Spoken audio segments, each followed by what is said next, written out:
CRAFT model of intervention stands for Community Reinforcement and Family Training. What CRAFT is seeking to answer is, does applied environmental consequences increase the likelihood that a substance user will accept help? CRAFT is also based on something called operant conditioning. And the question it asks is, does the strength of the behavior get better or worse with positive reinforcement versus negative consequences? What we have realized using the CRAFT model at Family First Intervention is the CRAFT model works well. It works very well. The problem that we see is that families look at the positive reinforcement side approach and apply it across the board. Because what the CRAFT model clearly states is positive reinforcement is effective. And if the substance user is engaged in active addiction and or bad and negative behaviors, it is suggested to withdraw and detach, to not give money, and to not encourage the bad behavior. Because with the CRAFT model, it tries to make a good point. If we validate negative behavior and the negative behavior increases, then the same should apply if we validate positive behavior. So it's very important to understand that the CRAFT model does not suggest on any level to reinforce negative behaviors with positive reinforcement. It also doesn't say to be mean either.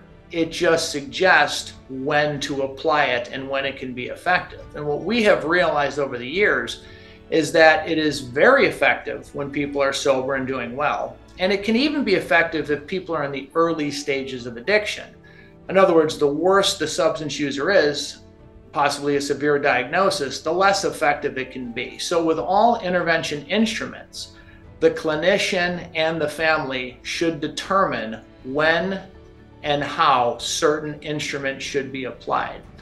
What we have seen with the CRAFT model is that when it comes to educating families, it is always best to utilize positive reinforcement. You know, it makes me think of a time I was at a music lesson with my daughter, and I heard an instructor speaking to another student, and he had asked the student, how long did you study this week or practice? And the student said 2 minutes. And the instructor, rather than drill into them as to why they hadn't practiced, his response was, well, 2 minutes is better than 1. Great job. Let's go for 3 next week.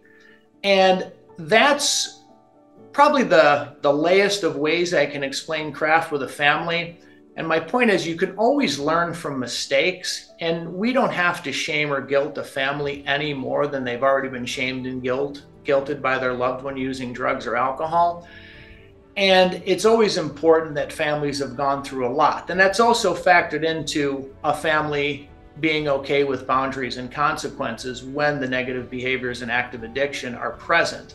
And one of the last things I want to discuss with the CRAFT method is that when families are in the addiction, they can always improve the quality of their life, and they never have to wait for their loved one to want help or hit bottom.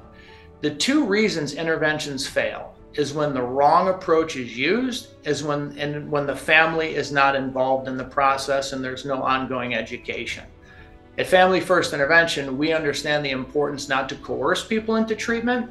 We understand the importance of positive reinforcement, and we also understand the importance of boundaries and accountability to move people through the stages of change. So what we do know is that when somebody's doing well, positive reinforcement works very effectively. And when people are not doing well, you don't have to be mean, but it is okay to set boundaries, to detach and withdraw.